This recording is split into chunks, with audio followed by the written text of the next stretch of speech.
ఎప్పుడెప్పుడు అని ఎదురు చూస్తున్న బీజేపీ అభ్యర్థుల లిస్టుకు ఫైనల్ అయింది. 55 స్థానాలకు అభ్యర్థులను ఫైనల్ చేసింది బీజేపీ కేంద్ర ఎన్నికల కమిటీ.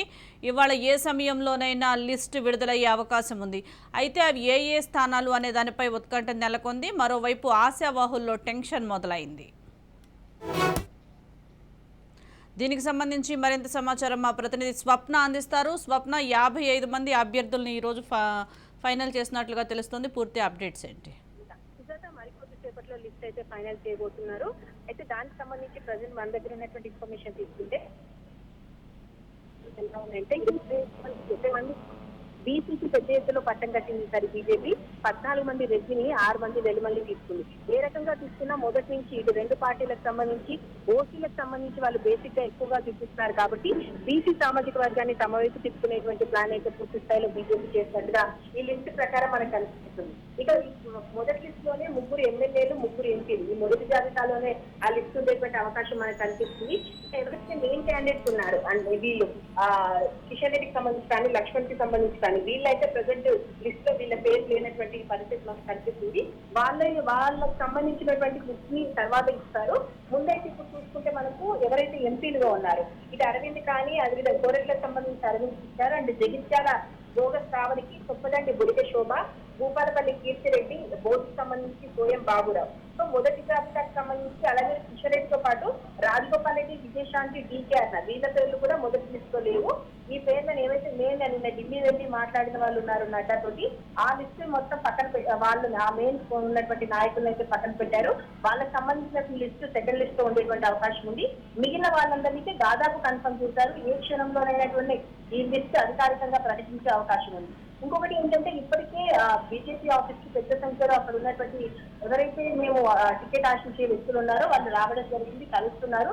రాని వాళ్ళు ఏం చేయాలి ఏంటి మన బీజేపీలో ఉండాలా వెళ్ళాలా అనే విషయాల మీద మాత్రము తీవ్రంగా మల్లబిల్లాలు పడుతున్నటువంటి పరిస్థితి. మరికొద్ది సేపట్లో అధికారికంగా ప్రకటించిన తర్వాత బీజేపీలో ఎవరు ఉంటారు ఎవరు వీడతారు అనే దాని మీద మనకు ఒక ఆన్సర్ వచ్చేటువంటి అవకాశం కనిపిస్తుంది కదా. స్వప్న, సామాజిక వర్గాల వారీగా చూసుకుంటే మొదటి జాబితాలో ఎక్కువ ఎవరికి పెద్దపీట వేసే అవకాశం ఉందంటారు బీజేపీ? ఖచ్చితంగా సామాజిక సమీకరణలలో బీసీలకు ఎక్కువగా పట్టం కట్టారు. ఎందుకంటే ఇటు కాంగ్రెస్ కి సంబంధించి కానీ అటు బీఆర్ఎస్ కి సంబంధించి కానీ ఇటు వెలమా లేదా అటు రెడ్డి సామాజిక వర్గానికి సంబంధించి ఎక్కువగా ఉన్నారు. అంటే ఓటీకి సంబంధించినటువంటి వాళ్ళకి ఎక్కువగా కట్టబెడుతున్నారు అనేటువంటి మాటలు వస్తున్న నేపథ్యంలో బీసీ అదేవిధంగా బీసీకి సంబంధించినటువంటి నాయకుడిని ముఖ్యమంత్రిగా చేస్తాము అనేటువంటి ఒక నినాదం కూడా ఇంటర్నల్ గా అది చేస్తే ఎలా ఉంటది అనేటువంటిది కూడా బీజేపీలో ప్రస్తుతం చర్చ నడుస్తుంది. సో ఏ రకంగా చూసుకున్నా బీసీలకు పట్టం కడుతూ బీసీ ఓటింగ్ బ్యాంకింగ్ ని తమ వైపు తీసుకునే విధంగా బీజేపీ అయితే ప్లాన్ చేస్తుంది.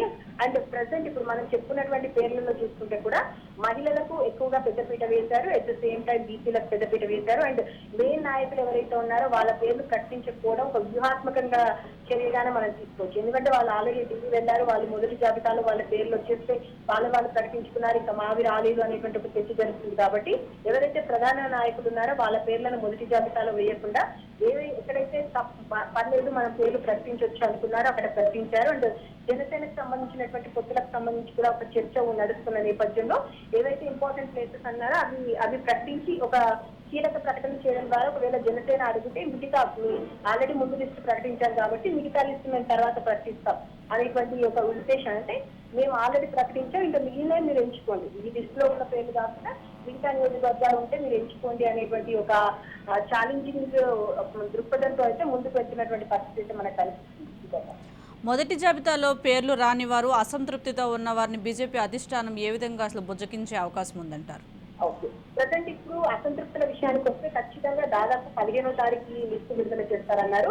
15 పోయింది, ఇప్పుడు ఈ రోజు వరకు కూడా ఇంకా లిస్టుకి సంబంధించి వస్తుంది రాదు వస్తుందన్న కండిషన్ల మధ్య చాలా మంది మేము బీజేపీలో ఉండాలా, బీజేపీని దిగాలా, లేదా బీజేపీని మొదటి నుంచి మేము పార్టీని నమ్ముకొని ఉన్న వాళ్ళకు ఒకవేళ రాకపోతే మాత్రం ఖచ్చితంగా బీజేపీకి సంబంధించి అసంతృప్తులు ఎవరైనా బయటకు వస్తారా అనేటువంటి చర్చ అయితే ప్రజెంట్ గా ఉంది. అండ్ చాలా మంది కిషన్ రెడ్డిని కలుస్తున్నారు, మేము ఈసారి ఉంటున్నామా లేదా, ఒకవేళ మమ్మల్ని సెలెక్ట్ చేయకపోతే ఏంటి ఆల్టర్నేట్ గా మాకేమైనా చూపిస్తున్నారా, మేము పార్టీనే నమ్ముకొని ఉన్నాం కాబట్టి పార్టీ మాకు ఏ విధమైనటువంటి విషయాలకు సంబంధించినవి చెప్పట్లేదు కాబట్టి దానికి సంబంధించి మేము ఏం చేయాలి, ఎలా రియాక్ట్ కావాలనే దానికి సంబంధించి వాళ్ళ స్థాయి శ్రేణులు ఎవరైతే ఉన్నారో వాళ్ళ దగ్గర ఉన్నటువంటి కార్యకర్తలు ఎవరైతే ఉన్నారో వాళ్ళతో ఎప్పుడప్పుడు సంప్రదింపులు జరుపుతున్నారో ఖచ్చితంగా అసంతృప్తులు బయటకు వచ్చే అవకాశం అయితే ఈ లిస్టు చూస్తే మనకు కనిపిస్తుంది.